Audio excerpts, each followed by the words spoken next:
రాజన్న సిరిసిల్ల ప్రజలందరికీ, కార్మికులకు, కర్షకులకు, రైతన్నలకు, గీతన్నలకు, నేతన్నలకు, మహిళలకు అందరికీ కూడా ఈ రాష్ట్రలో నూతనంగా ఈ ఉగాది సందర్భంగా పరాభవ నామ సంవత్సర ఉగాది శుభాకాంక్షలు తెలియజేసుకుంటూ రాష్ట్ర ప్రభుత్వం చేస్తున్నటువంటి అన్ని అభివృద్ధి పథకాలన్నీ కూడా క్షేత్రస్థాయిలో ప్రతి ఒక్కరికి అందే విధంగా, అలాగే ఈ ప్రభుత్వానికి ఆ దేవదేవుడు పూర్తి బలాన్ని ఇచ్చి మంచి ఆశీర్వాదం ఇచ్చి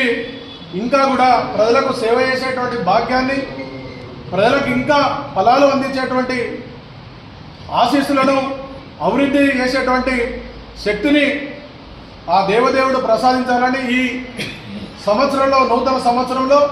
ప్రజలందరూ కూడా సుఖశాంతులతో వర్ధిల్లాలని, పాడి పంటలు సమృద్ధిగా పండి ఈ యొక్క మా కార్మికులకందరూ కూడా మంచి పని దొరికి అందరూ కూడా సుఖశాంతులతో వర్ధిల్లాలని కోరుకుంటూ జిల్లా కాంగ్రెస్ పార్టీ పక్షాన అందరూ కూడా మరొకసారి పరాభవ నామ సంవత్సర ఉగాది శుభాకాంక్షలు తెలియజేస్తున్నాను.